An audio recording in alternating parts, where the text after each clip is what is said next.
one, so I have an audio feed coming from this as well. So do you have an inner pocket on your jacket?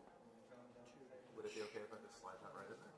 Thinking about today and thinking it's not gonna fall down my. It's on the edge. There it is. There's a bunch. Okay. I was thinking today we're never gonna see them. Yeah, you can clip it. That's fantastic. Just thinking maybe I should put my phone somewhere so that Really? it's not really ideal. Maybe this is where I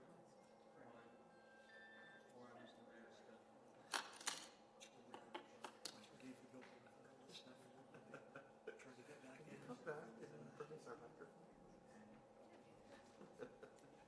Oh. I don't care about the microphone. It's my stuff.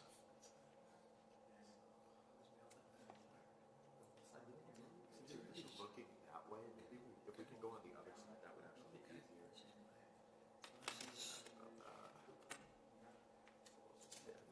We'll move this over to the other side. That's okay. Sketch.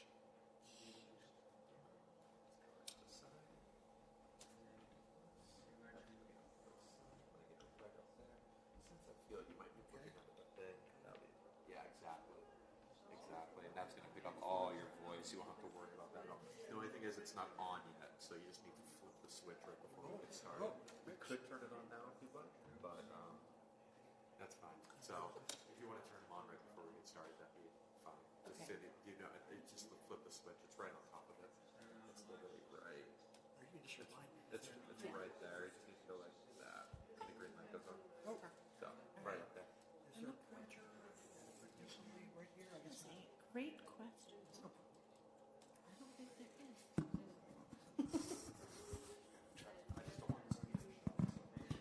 Right. Yeah.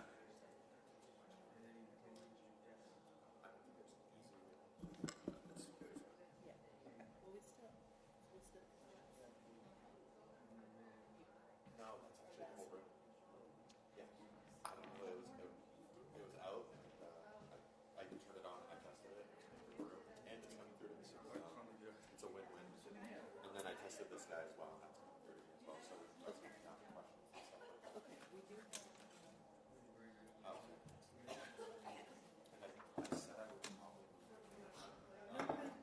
during question portion, but it's fine right now. I probably won't be able to do that. So have it. I'll be able to see that. I'll be able to get it. Exactly. Those are easy stars. We'll keep it. If we since we are live right now, I just want to make sure. Yeah. So exactly. So whenever you guys are ready, I'll be fantastic. Yeah, we're live. Audio sounds good.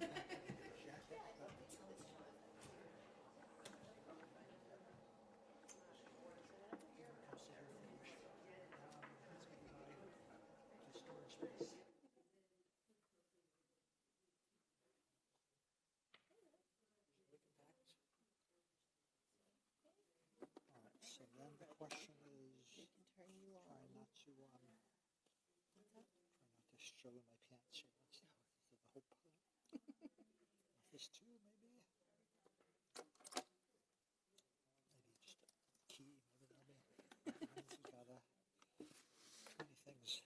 Plus this, because if I'm using this, I need to Right, that makes sense. see how I'm gonna do with. So we're going to have, when you're ready, we're going to have Rich give you an intro. Oh, there is. That's nice, too. Oh, I was going to ask about a light, and I thought, well, That's how we'll be able to see you better with the light here. oh. Get down and be shown. You want a microphone for your...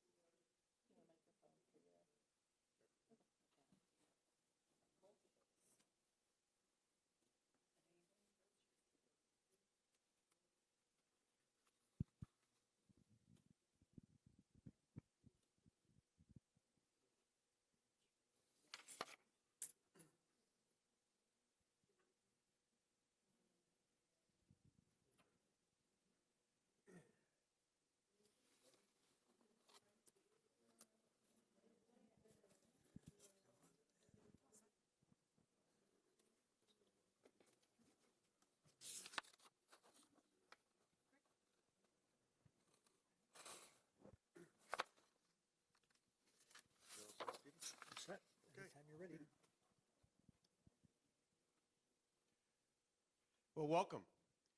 On behalf of the Scottish Rite Masonic Museum and Library, I'd like to welcome you all here in our event here that we are able to sponsor in conjunction with the Paul Revere House and the Paul Revere Association. We have here Tegan Kehoe, who you're going to hear from in a moment. But I'd like to welcome all of you here that are in person with us, as well as those that are able to join us live stream and YouTube. We have a very special program here. We're very privileged to have Stephen Bullock here with us tonight, who we will say a few words about in a moment. But I would like to simply thank the Scottish Rite Masonic Museum and Library staff for their part in this effort. Stacy Fraser, who is our assistant curator, Hillary Anderson-Stelling, who's in charge of our exhibitions and collections, Jeffrey Croto, who's in charge of library and archives here, Ralph Roscoe, our facilities manager, and Patty Callahan, who's in charge of functions here. So I thank the entire team in working in conjunction with the Paul Revere House. And I'm going to pass the mic to Tegan so she can say a few words, and I'm sure she's going to want to thank her team as well. So. Thank you. So good evening. Thank you all for being here. My name is Tegan Kehoe, and I'm the Research and Adult Program Director at the Paul Revere House. And of course, I was also going to thank the folks at the Scottish Rite Masonic Museum and Library. So thank you. We've really appreciated being able to put on this collaborative program. And thanks to everyone at the Paul Revere House who helped make this happen. And I also wanted to introduce our speaker, Stephen Bullock. Thank you for being here tonight. Stephen Bullock is professor of history at WPI, where he was a recipient of the Trustees Award for Outstanding Research and Creative Scholarship. He is the author of several books, including Revolutionary Brotherhood, Freemasonry and the Transformation of the American Social Order, 1730 to 1840. And as you know, Freemasonry is the topic of our discussion tonight. In tonight's talk, he'll explore how Freemasonry fit into Paul Revere's life and Boston in the American Revolution. Well, thank you so much, Tegan. And before we pass the microphone over officially to Stephen, I'd also like to thank Nina Zaneri, who's the executive director of the Paul Revere Memorial Association. Thank you, Nina. And Emily Holmes, who's the education director for the Paul Revere Memorial Association. Thank you so much for your efforts in helping us put this special event together. This is part of the 50th anniversary for the Scottish Rite Masonic Museum and Library, a year-long celebration that we kicked off in April of this year with a terrific event where we rededicated the facility. And we're going to round that off with kind of a bit more of a different celebration in April of next year. But you're here in the middle of all of that experience, and we hope that you enjoy this special program as one of the events that we have scheduled, as has the Paul Revere Foundation Association. So we hope that you can continue to watch the calendars and continue to enjoy these events that have been planned for your enjoyment. I would also like to thank LexMedia for their cooperation here today. They're our local community network that assists us in providing this on YouTube and streaming this event here tonight. So we thank our local community for helping us with that service. With that being said, Stephen, we'd like to officially introduce you. We just had an opportunity, Tegan and I had an opportunity to grab a bite to eat with Professor Bullock, and we learned a little bit about him. He's been a professor at Worcester Polytechnic for 36 years now, I believe you said. He's also happily married. I added the happily. He's been married for 47, he's happily married for 47 years. And he's looking forward to that 50-year mark. He thinks that's pretty special. He has one son who he's very, very proud of. His son just got a great job in immunology, so a very tough field to crack. So he's pretty proud of his son. And we're very proud to have you here, Stephen, to share a little bit of your knowledge, all that knowledge you gained from, much of it from Brown University, I gather, And we're looking forward to some insights, some special details about the life of Paul Revere. And we're not going to check your dates. He said you might hear some dates that might not be quite right. We said, I don't expect that's going to happen. So thank you so much for being here tonight, Stephen, and we look forward to it. Thanks. All right. All right. Can people hear me? I think so, right? Okay. Hope that you won't feel that's a problem later on. So, all right. I'm so excited to be here. I'm pleased. I have a deep affection for this place, for the museum, for the library. I started coming here many, many years ago, and I served on the board of directors for the museum for a term, and it was a wonderful thing. So I'm honored to be here and honored to be talking with you about Freemasonry again as well. So, and I want to talk to you about Paul Revere and Freemasonry, about Paul Revere's Masonic journey, I've called it, and that was when I wasn't sure what I was going to talk about, and in some ways we'll find out the journey that I'm particularly focusing on is not all that many blocks, but it's an important one and a significant one. So we're going to go back now, and essentially an anniversary for this year. We've already missed the actual day, but the same year we're going to go back not to 1775, not to the Midnight Ride, not to 1976 for this wonderful institution here, but for 1795, so 230 years ago, on the 4th of July. Now we're going to see why that's an important day, and I'm going to work from there to try to see what happened to Paul Revere on that day and the state, and then look a little bit at the Masons who were deeply involved with that, and then at major changes that were going on within Freemasonry over the course of these years and in the years before. So July 4th, 1795, William Bentley, a Masonic brother from Salem, extraordinary person. We'll be hearing a little bit from him throughout much of the early parts of the lecture because he had a wonderful diary. But in his diary he wrote, "Commemorations everywhere." The 4th of July, that day. But the most impressive and the one that we remember today was the one in Boston. Because there, under the leadership of Paul Revere, as the Grand Master of the Masons, the Grand Lodge of Massachusetts went in procession. At first, from the old State House to the Old South Church to hear the oration, which was set up for this as sort of the city's official oration. But what happened next was even more extraordinary. Because after that, Revere and the Masons joined in a procession with the state government leaders and went to Beacon Hill. It's a very important moment because at this point the new State House was about to be built. Here's the State House in the middle of the 19th century, a little bit more as it originally appeared. But in July 4th, 1795, this building was not there yet.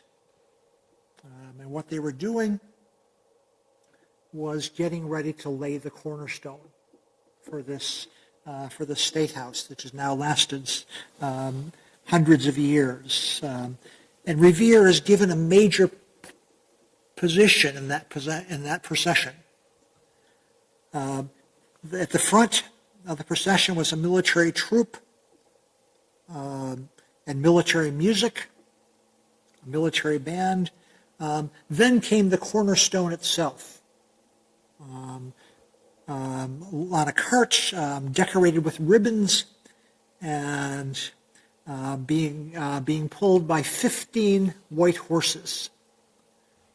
And after that comes the fraternity, the Masonic order. Going from brothers who didn't have positions by their Masonic degrees, coming to local leaders, and eventually culminating in the Grand Lodge, the Masonic organization, which is in charge of Masonry in Massachusetts. And that part of the procession culminates in Paul Revere being attended by the Deputy Grand Master, the Grand Stewards, and the Grand Sword Bearer.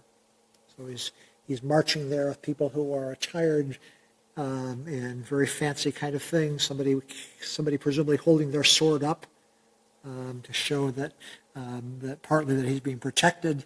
And only then does the state have a few people there who are being represented, including the governor and the people who were setting up this new building. When they arrived at Beacon Hill, the procession parts. It divides into two, so that the governor, Revere, and his deputy grand master, primarily, are going to pass through them, get to the point where the cornerstone is going to be. And during the ceremony, or at least at some point during this process, Paul Revere, as well as the governor, addresses the crowd. And it's he and the governor, Revere and the governor, are the only people who spoke outside of the ritual itself. And Revere, in the process of this, we're going to look a little more about at this writing here from Revere. But he makes a statement which gives rise to the title which I assigned to this. He said, we want to show the world through this ceremony and through actions that we mean to live within the compass of good citizens. We mean to live within the compass of good citizens. And compass there means the geometric sort of compass, which you maybe we call them protractors, maybe it's something quite like that today. And so, and in Masonic language, the people are supposed to operate. Here the compass opens up, but only to a certain amount, and people are supposed to live within that boundary. And so he suggests that Masons want to live within the compass of good citizenship, of good citizens. And so this event and Revere's words provide a way for us to examine Revere and his Masonic world. So I want to examine sort of his fraternal journey, not only from the old State House to the new State House, but throughout his life. There's to learn more about him, the people around him, his fraternity, and his view of the world. So we're going to look at the ceremony on Beacon Hill. We're going to look at the people at its center, and at the leader, Paul Revere, that it helped Masonry move into new areas, something which made it quite different by the middle of the 1790s than it had been 30 or 40 years before, a generation before.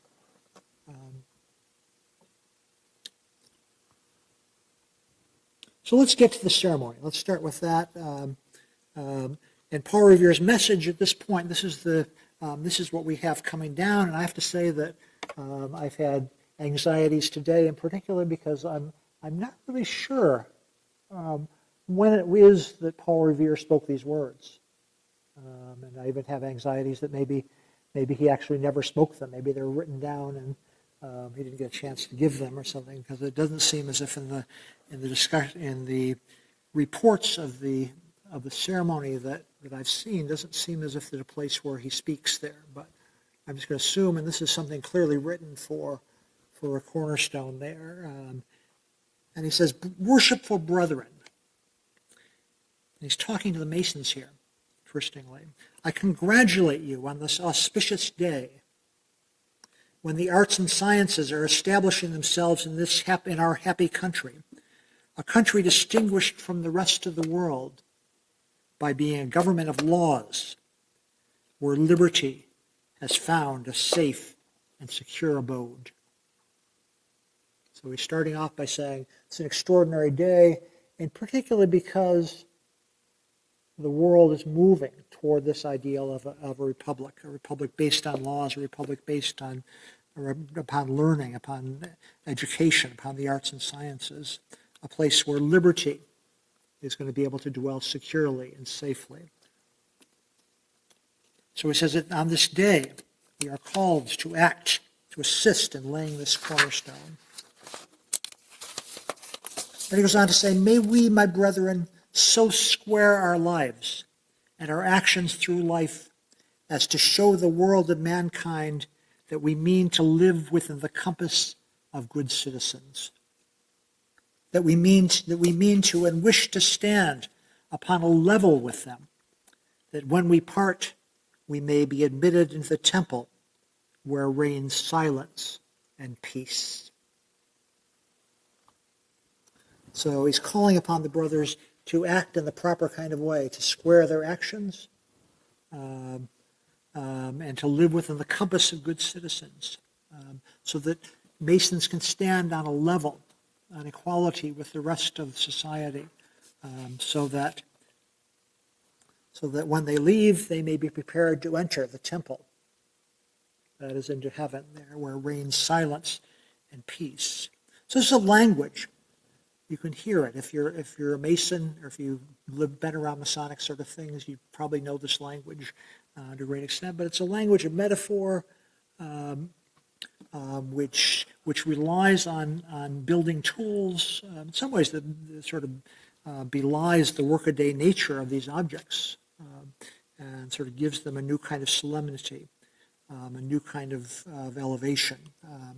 And so often for Masons in this period, Masonic language provides a sort of new way of talking about things, which raises up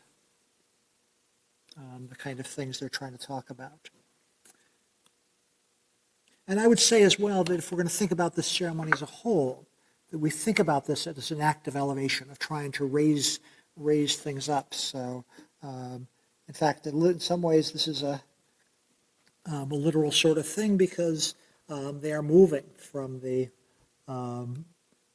just off of Long Wharf. This is the old State House from the 17th century.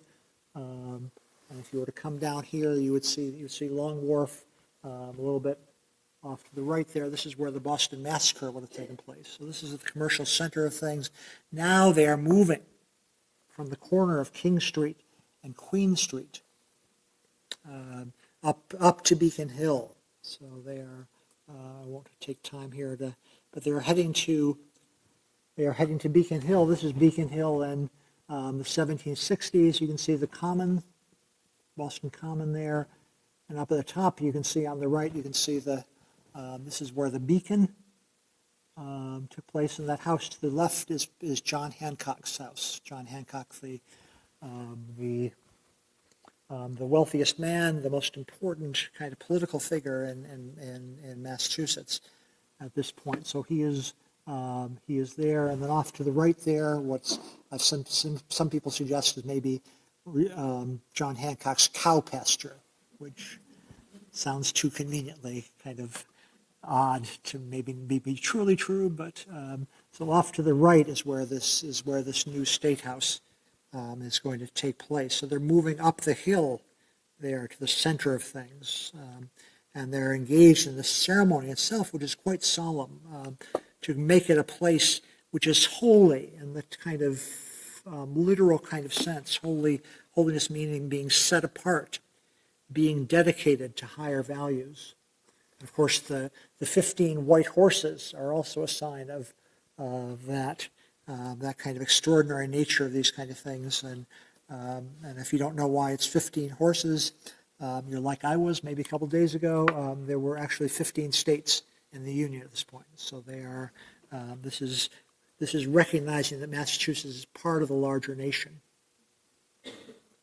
there. And so the cornerstone ceremony ensures that the building is properly aligned. You place the cornerstone in one place in a spot.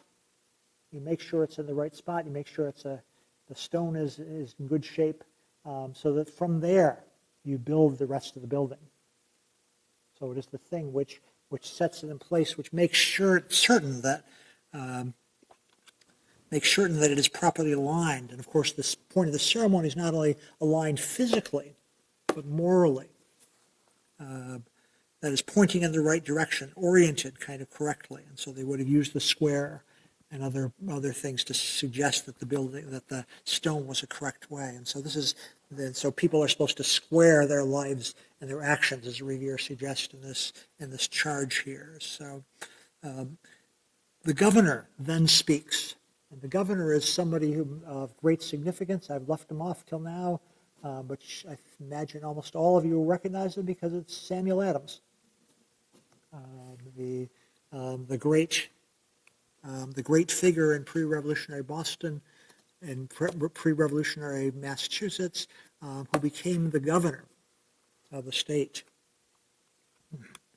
And he spoke in terms of political sort of things, suggesting, may the superstructure be raised, may this building be raised even to the top stone without any untoward accident, and remain permanent as the everlasting mountains.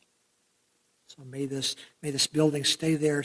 May the principles of our excellent Constitution, founded in nature and the rights of man, be ably defended here.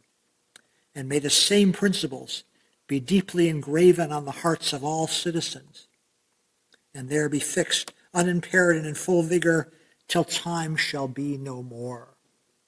So it's not only the building he wants to remain permanent, but it's also the lessons of the building which are going to remain permanent, and the people who are part of the Commonwealth.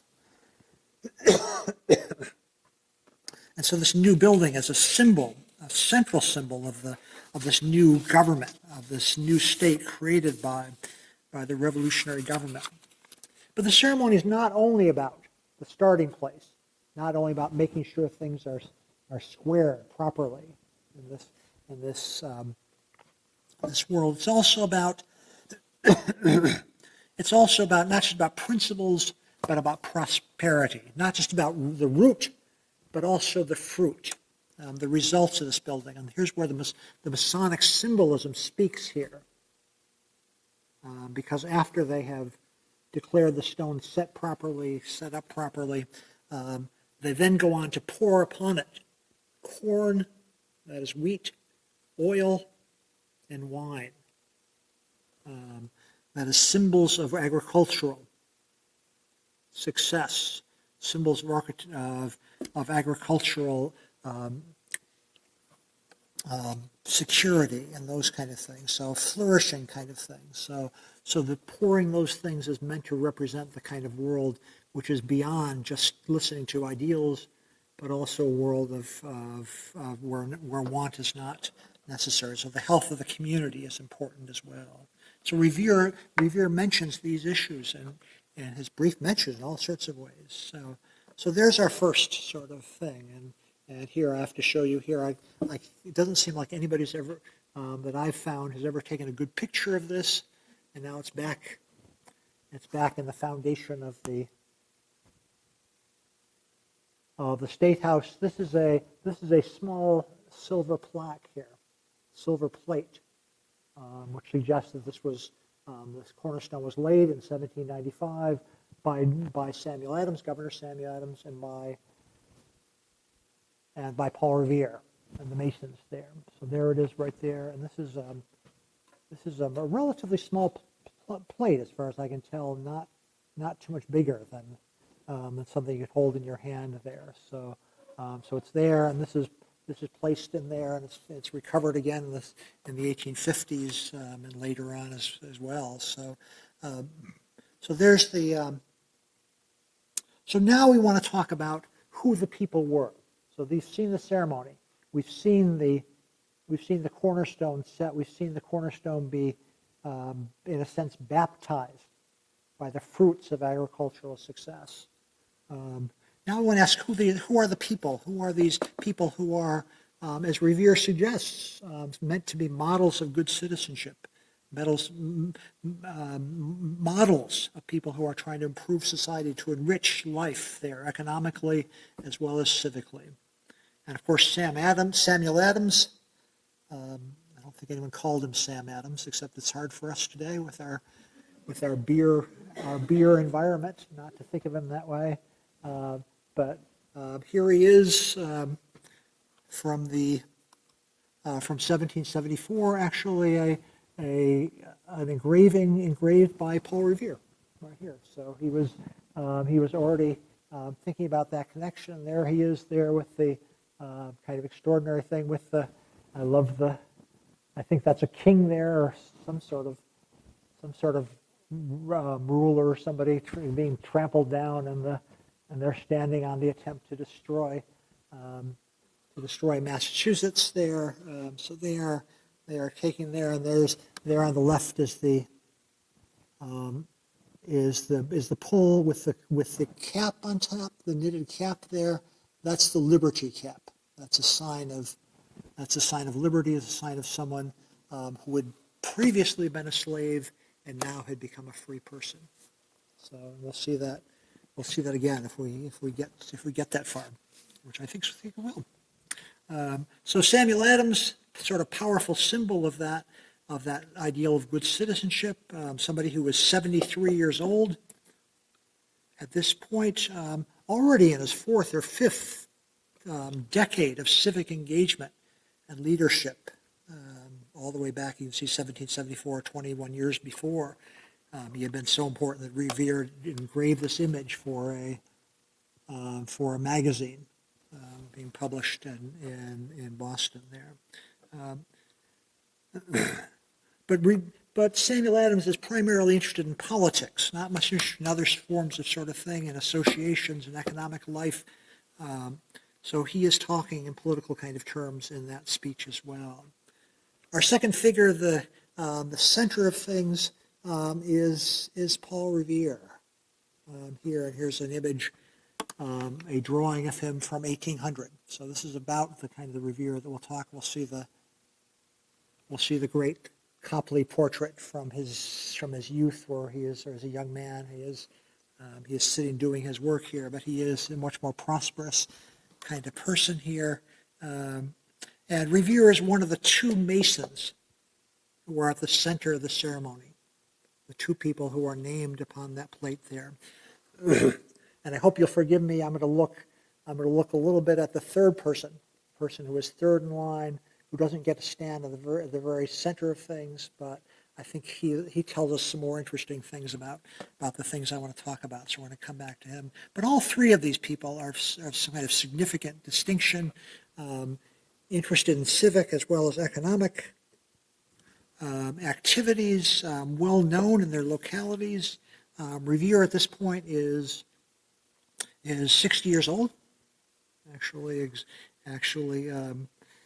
exactly 60, born at the beginning of 1735 or the end of 1734, and they didn't really distinguish all that clear at that point. But in our terms, 1775, and I imagine so many of you know about him because this is his sort of year of glory here.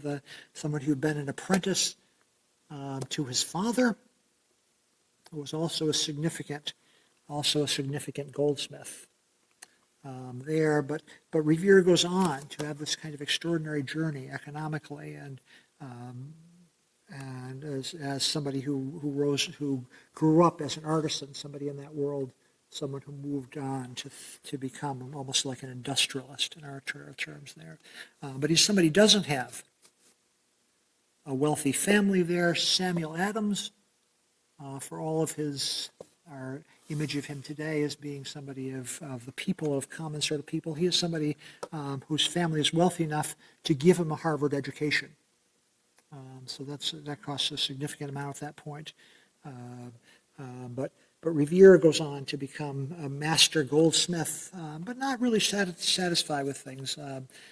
He engages in creating engravings. We saw the Samuel Adams things. He dabbles in dentistry. He's this kind of extraordinary person who has this sense of the world and of metals and those kind of things. Extraordinary kind of thing here.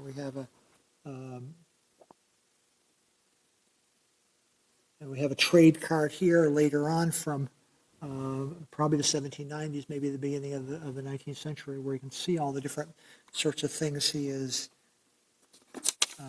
engaged with. He's talking about bells, talking about cannons, talking about bolts, spikes, nails, etc. All of these sort of things. So if you look down the bottom, you can see some of their things, from the spikes all the way over to bells there. So an extraordinary kind of figure in that sense. And because at this point he's learned how to work with metals in an extraordinary kind of way, and maybe making sheet copper is kind of an extraordinary sort of thing. So this this extraordinary state house, which Charles Bulfinch designs, but actually it's Revere who eventually puts on copper sheathing onto the dome, so it keeps it from leaking. So he's the one who Samuel Adams said, we want this to survive forever. Revere helps to do that in a way, keep the water from coming in. So an extraordinary kind of figure there, known at this point as Colonel Revere, partly from his very difficult revolutionary career, where he's a colonel in the militia there.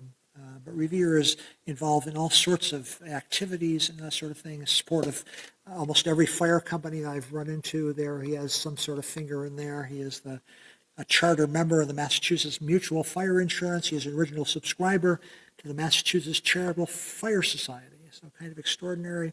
Later on, he becomes a supporter of Deborah Sampson, the woman who during the Revolutionary War enlisted and served, pretending to be a man during that time, and is actually injured there. And Revere is a very strong personal supporter here, somebody who keeps lending her money, who keeps helping her there. And eventually he's a key figure in helping Deborah Sampson to get a government pension for experience, the first woman to actually get a government pension. Revere is the person who writes the original kind of letter, which calls the government's attention to that. So Revere is a significant kind of person. He's involved with all sorts of things. I think it's important to recognize the limits of that, though. He is, while he is a significant figure in Boston,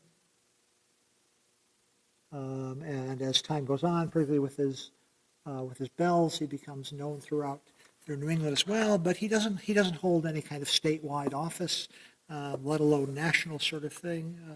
And he's not somebody who was a literary or a learned sort of person as well. So our second figure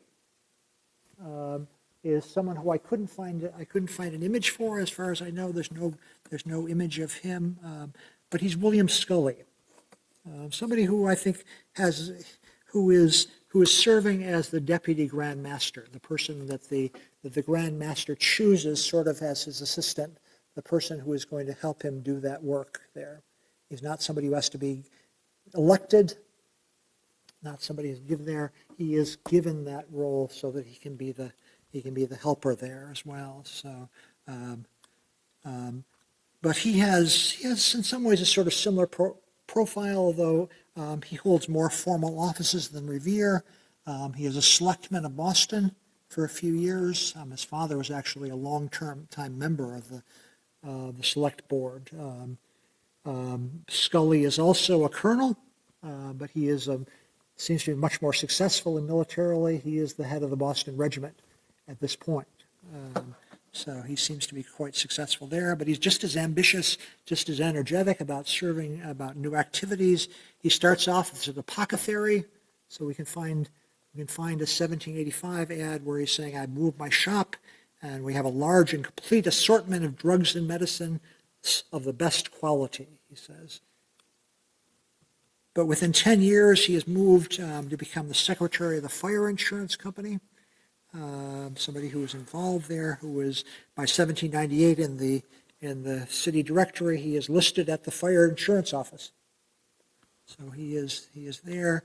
But Scully is also civic-minded as well. He is one of the key subscribers to the Federal Street Theater, which had been created a couple years earlier. The subscribers of funds to build that theater there as well.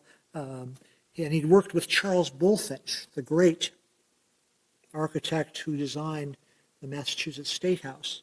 But he works with Bulfinch on Bulfinch's greatest kind of largest kind of endeavor, something which actually leads to great heartache on the part of Bulfinch there. The creation of what's often called the Tontine Crescent, or perhaps as Franklin Place in the area, Franklin Square. And the Tontine Crescent is this kind of extraordinary set of buildings which is designed to look like a fancy English city there. And here we have the from the 1850s, 1860s, 50s, I think 53. You can have sort of see the central sort of thing there. You can see the extraordinary kind of thing, and you can still see the sign for the library there. I think it's the social library at this point, but it's called the Boston Library at this point. And then also the Bulfinch and Scully also offered the area up higher to the Massachusetts Historical Society, so that they could use that area for that kind of thing. And so this is an extraordinary kind of thing here. You can see the drawings by Bulfinch. You can see the center building there and the thing. You can see there. But the thing which you can't see very well, at least I can't see very well, is you have to see on the when you look at the plan there that this is a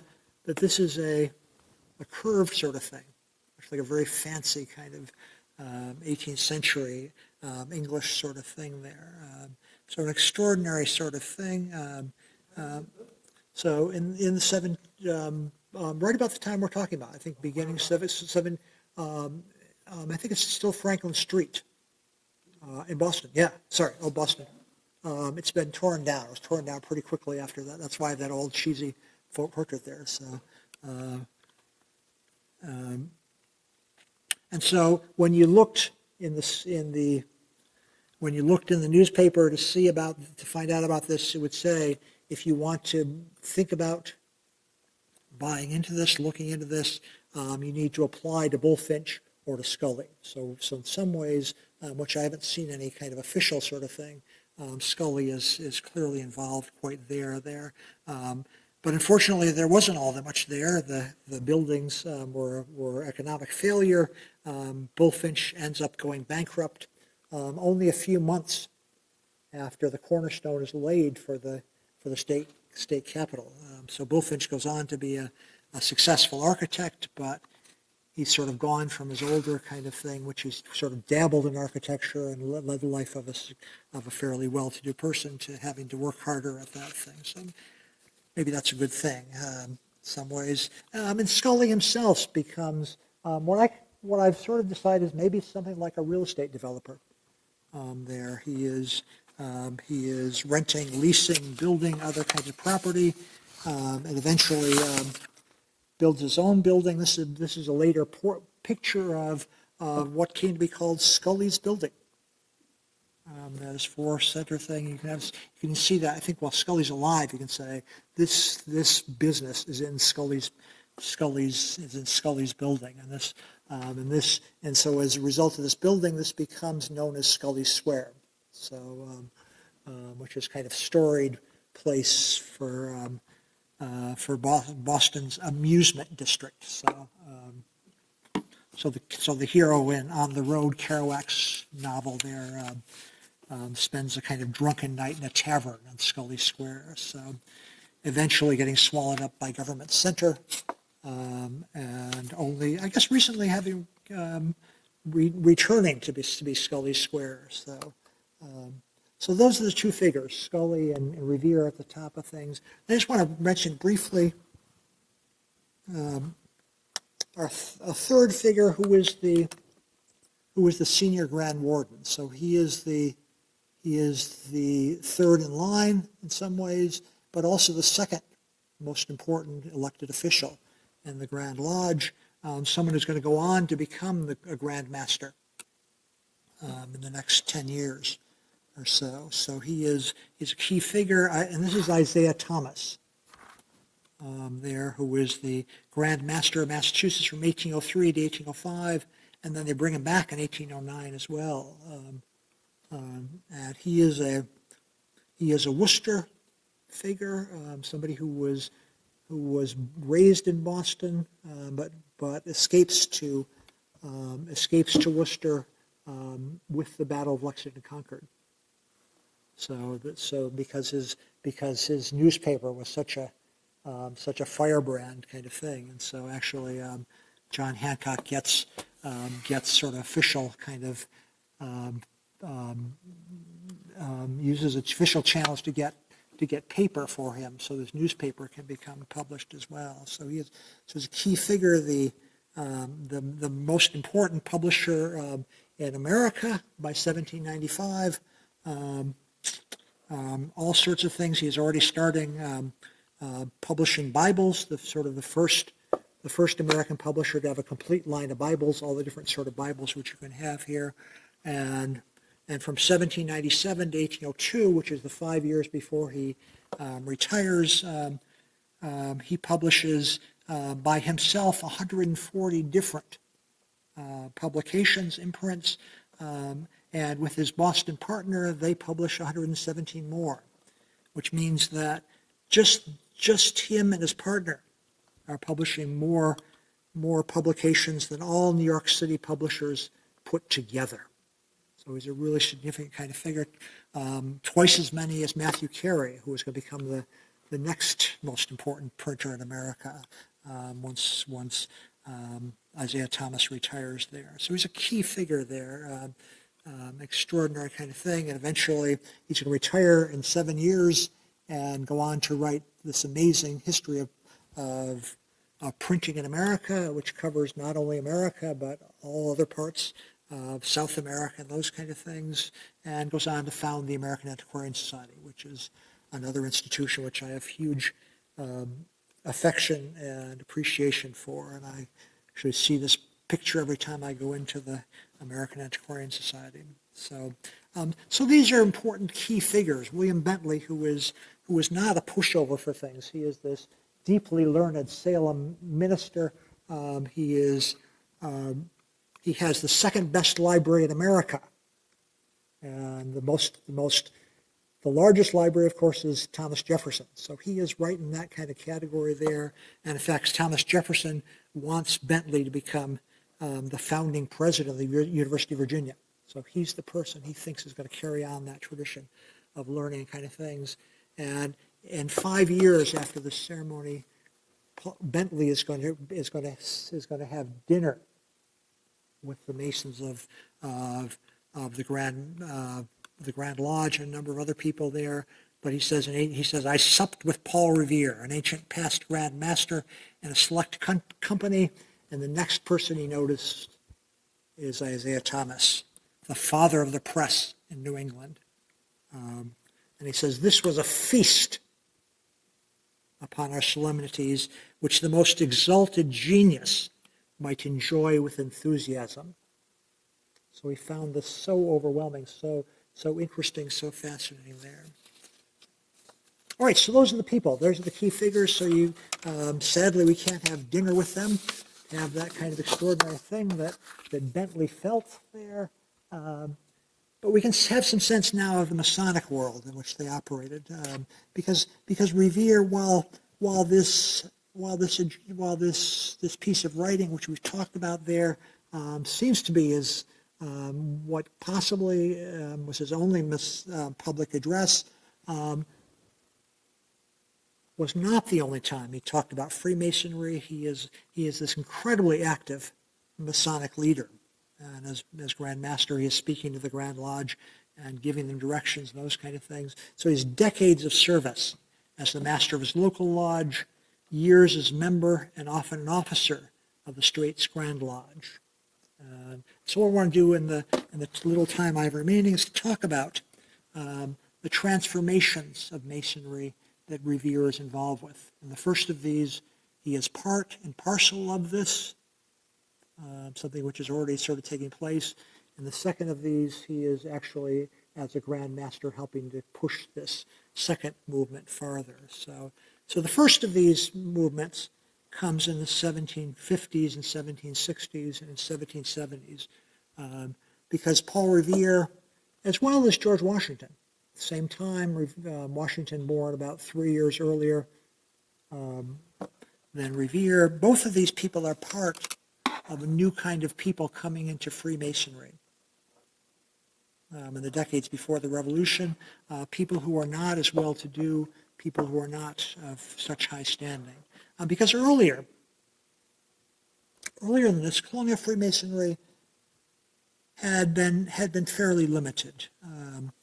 Relatively large, high-ranking brothers, limited really to coastal cities, something which comes to America in the 1730s there, and it's primarily these high-ranking kind of brothers. And here we have, this is an early Freemason from England, but you get the same kind of sense of the wealth and the high standing there. He's got his hand there, which is not not saying I'm going to be Napoleon, but it's a sign of some kind of relaxation, the kind of ideals of politeness, 18th century politeness there. So he is there.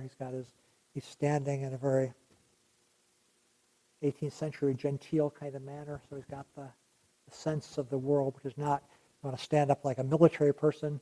Instead, you show how relaxed you are. So I won't ask you to stand up and try that pose, but maybe when you stand up, you can do that later.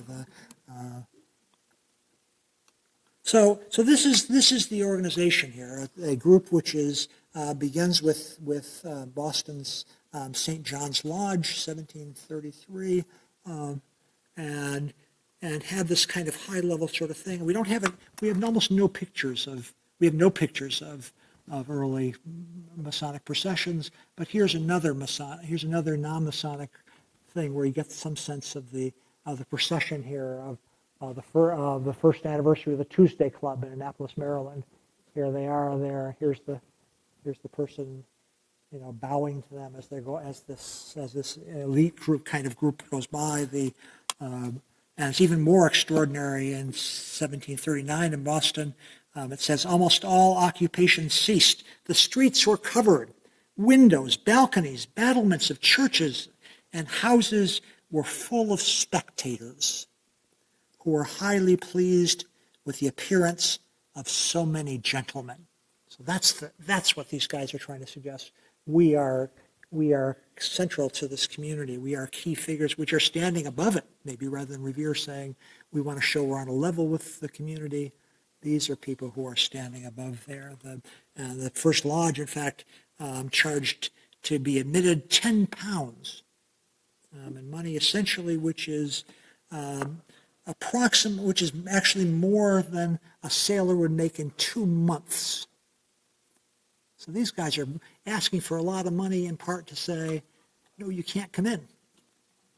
You need to be there. In fact, they said, yeah, we charge a fee, but said any man of merit would be able to afford this.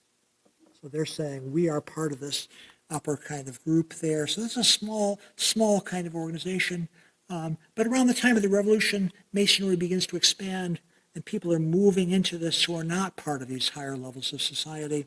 And the central group to me in this is the Lodge of St. Andrews. The Lodge of St. Andrew in Boston, 1750s, a group of Masons who are often from a lower level within the society, not the bottom things, but somewhere near the top, but not aspiring to there. So, these these two people say, they say, why don't you let us in? Why can't we be brothers with you in this St. John's fancy lodge? And their Grand Lodge says, well, maybe we might initiate some of you, but only those who have good character. Which again, you can sense the condensation, condescension, there, the extraordinary kind of thing. So the Lodge of St. Andrews begins to be created. They have a charter. They get a charter created by the Scottish Grand Lodge, 1756. 1769, they form their own Grand Lodge, which is partly Paul Revere as a figure from 1761 there, and the first one of the key leaders of this is Joseph Warren, the physician who was an extraordinary leader of the Boston opposition, killed at the Battle of Bunker Hill, and becomes this sort of key figure. You can see him being lionized. He's one of the first great heroes of the American Revolution there. So this is the thing, and they sorry, I'm going the wrong way.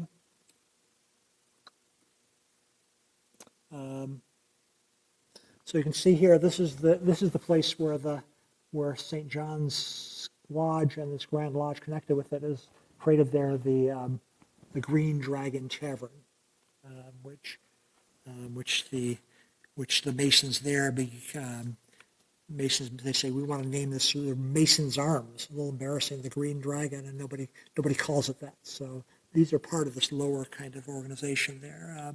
Ambitious kind of people, but don't really rise to the level of the elite, which in some ways much like Revere himself, who was initiated in 1760, raised to be a Master Mason at the beginning of 1761. And January 1761, he receives his third degree. December, he is already taking up an office there.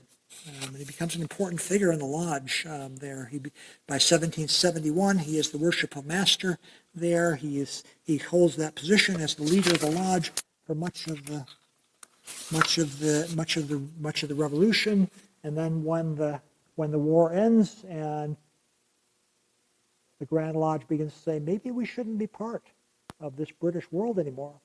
We don't want to accept this anymore, so we need to break away and create our own independent Grand Lodge. And a lot of the members of St. Andrew said, yeah, but we come from the Scottish Grand Lodge.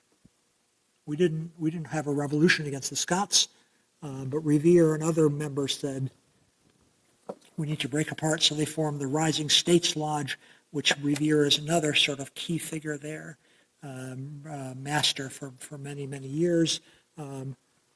But Revere is already becoming a key figure in the Grand Lodge already. 1769 to 1774, Grand Lodge office.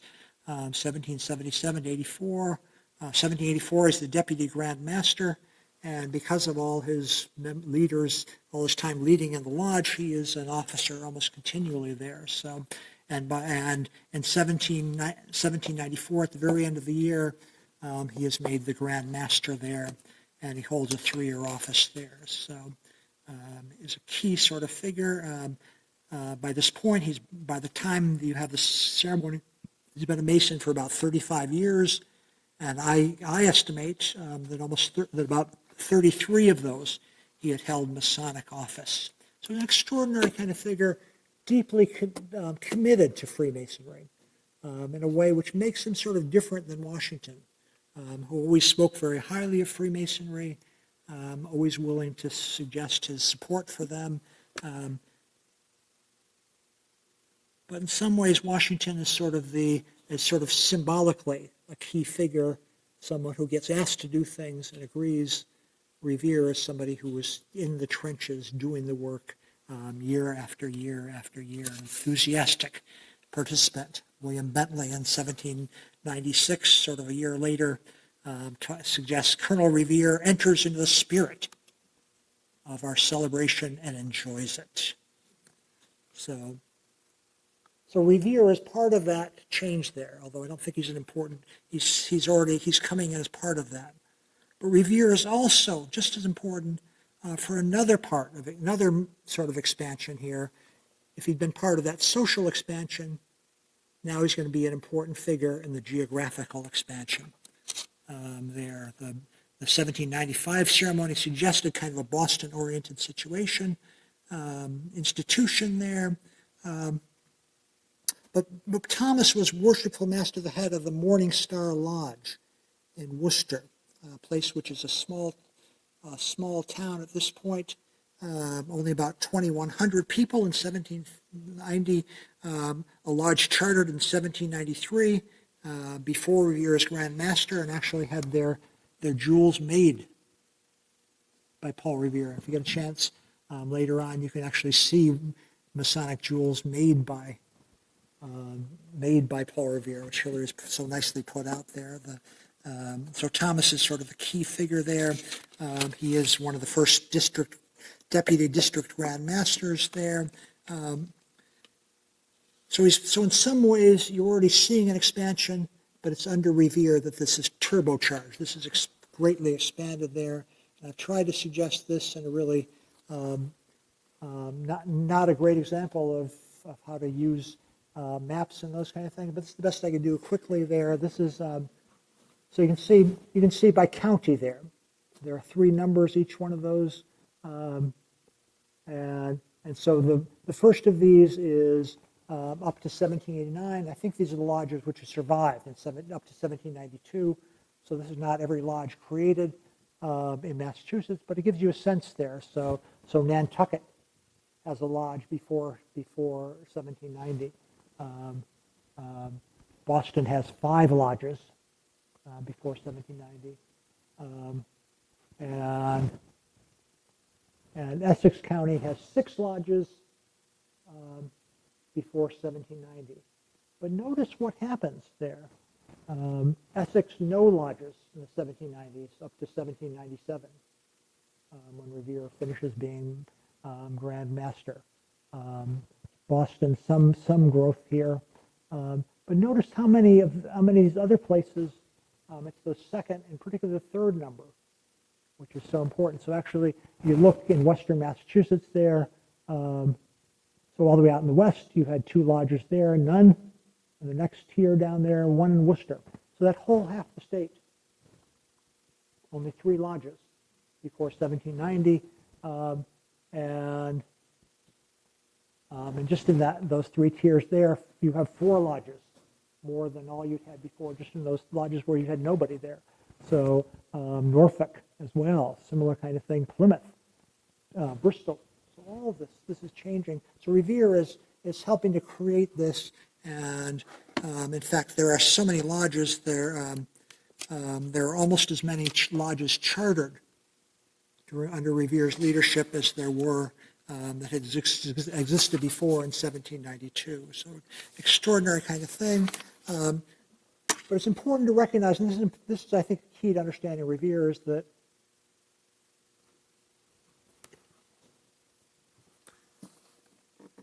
this is not meant to be a lowering of standards. The idea is not we are throwing the doors open. We want everybody to come rushing in. This is very much designed to allow people who are of high standing, people who are of high moral standing, who are people who want to work for the good of the community there as well. So and so Revere, while he is opening up Freemasonry to all sorts of areas, he is also very concerned to make sure that lodges, before they admit anyone, submit the names to the Grand Lodge. Go check if the person who wants to be initiated comes from a different town. You go to that town and look to speak to their lodge to see if this person is somebody acceptable, isn't trying to sneak in your town because they couldn't get in where people knew them.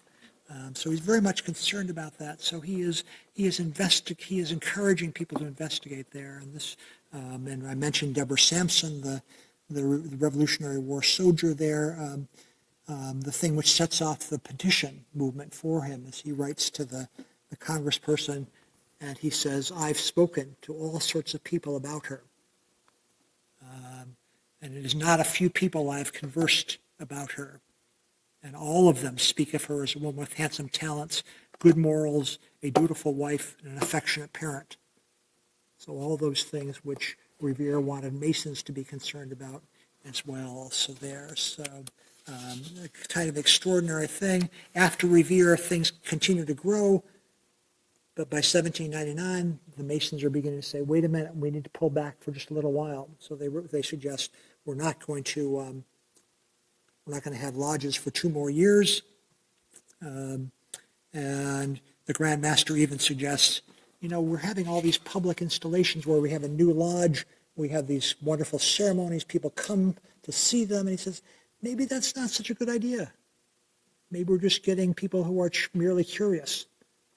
We're getting people who just say, oh, this seems like a cool kind of thing, why don't I just join for fun? He wanted people who were significant as well. So Masonry is a significant kind of part of this community, and Revere is part of that kind of ideal here. So I think we can see something further there that, Masons in 1795, you can see with the ceremony, they're beginning to take over a central role in the civic realm. Masons are the people you turn to dedicate buildings, to dedicate public event kind of things. So these Masons who want to stand on the level with the world of mankind, who live within the compass of good citizens, now Masonry is able to represent that new order, represent the new values that Samuel Adams and Paul Revere talked about there. So, and here we have, this is one of my favorite images. This is a songbook from the 1790s here.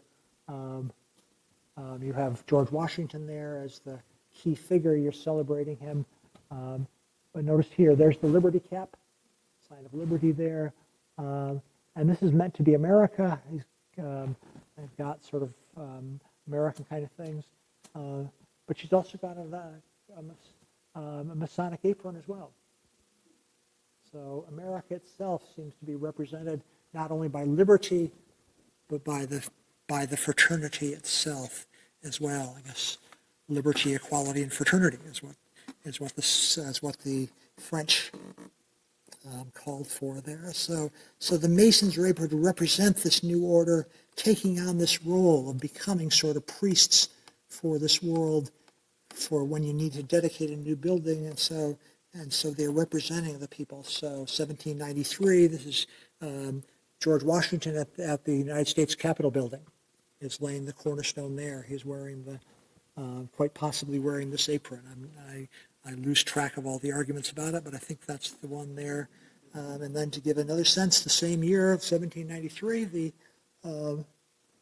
you have this is the plate which was placed in a building at the University of North Carolina, the Old East Building, the first building of the University of North Carolina.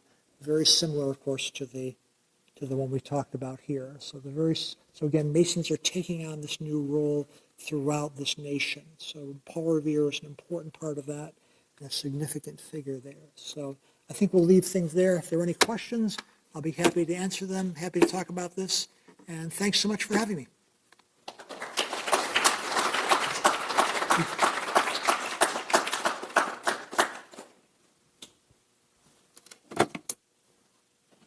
Do you want to use this? Do we need more than one? We've got another one back there. Okay. Oh, okay. Thank you.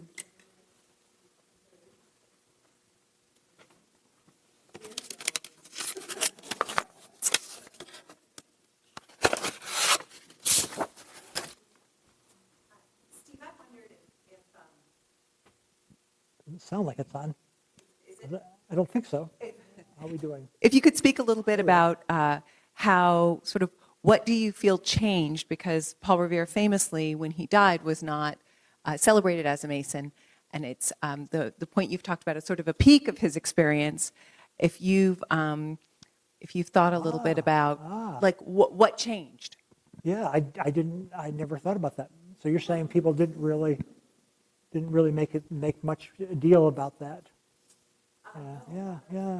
when he died, it was he didn't have a funeral, and he was lauded for it.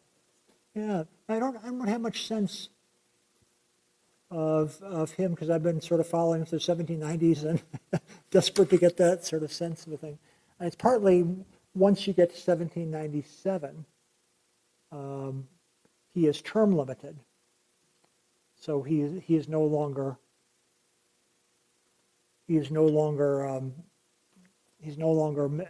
part of the Grand Lodge officers kind of thing.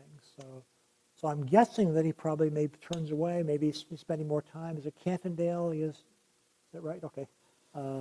Maybe he's spending more time there. So I don't know. It's a great question. I wish somebody would answer that, but maybe I'll have to. Thank you.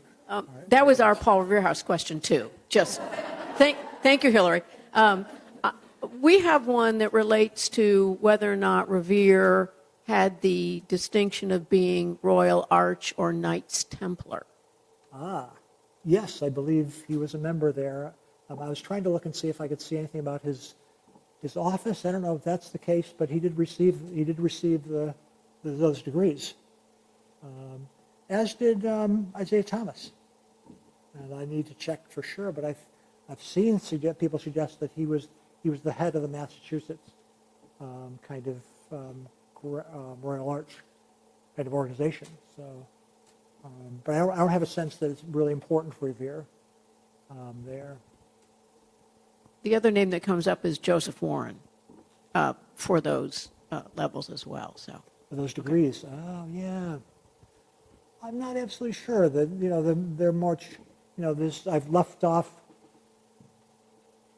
the technicalities of these two groups, the new group and the older groups, and those are connected with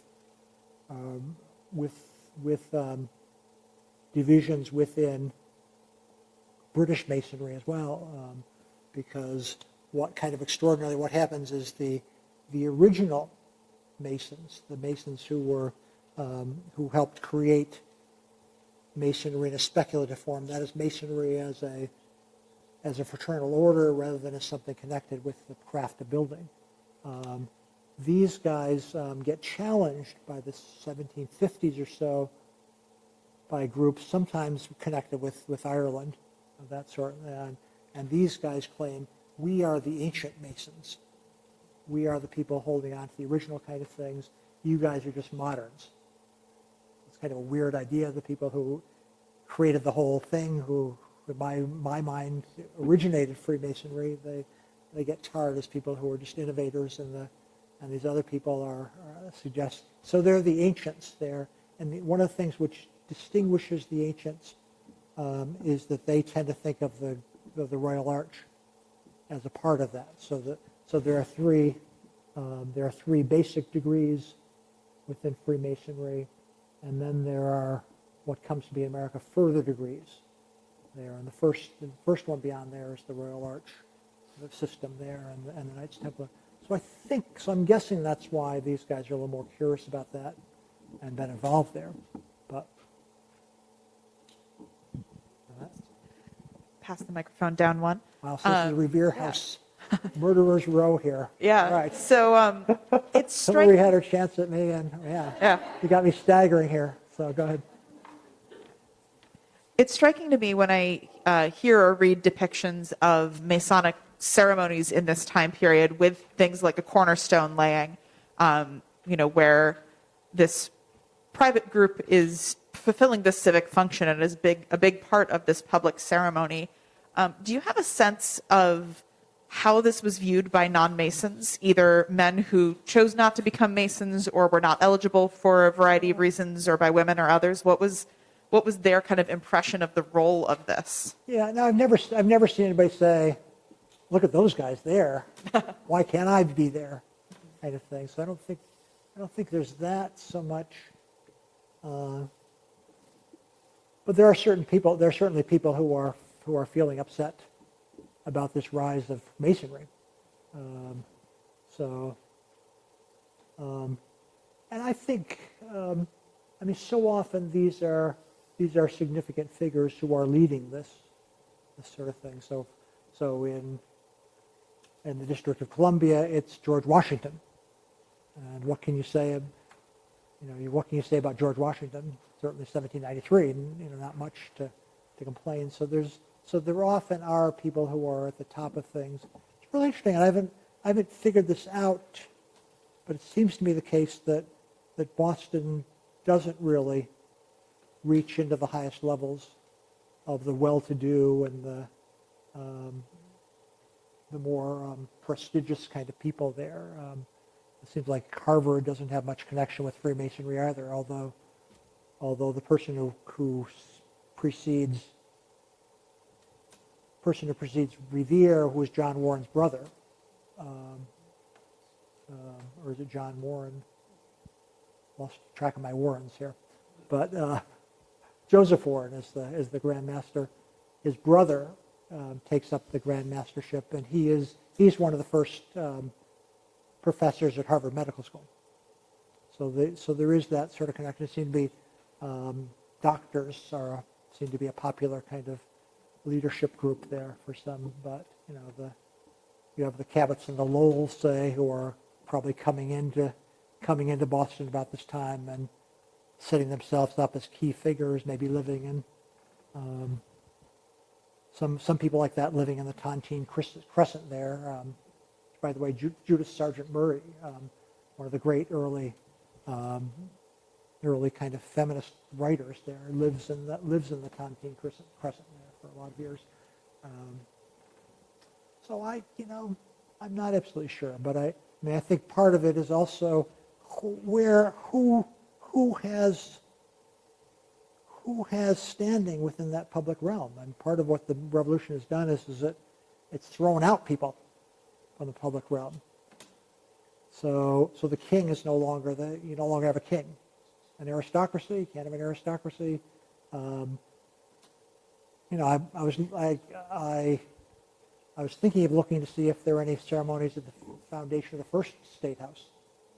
But I'm guessing if they had anybody, they certainly would have called upon the Congregationalist minister or two to pray, maybe to speak as well.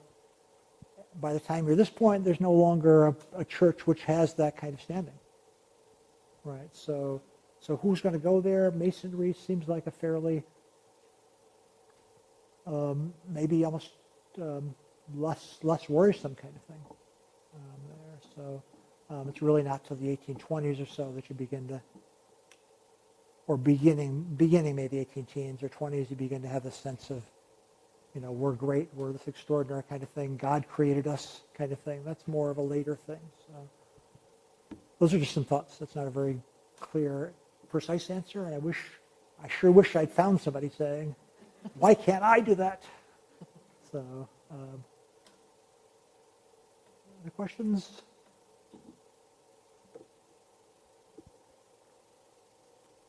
Okay, well, thank you everyone for coming, and our thanks to Professor Bullock. We really enjoyed this lecture and really appreciate you coming, and we hope you'll come back another time.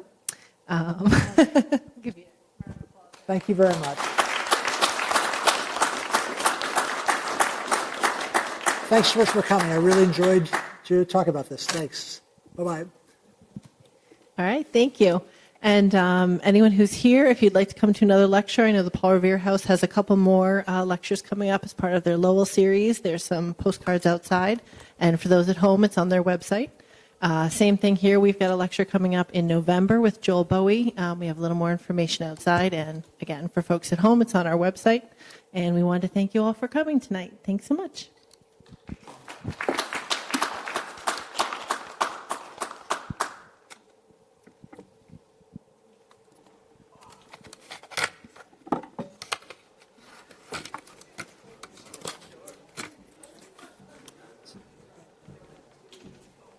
Oh, thank you. Oh, that's so cool. Thank you so much.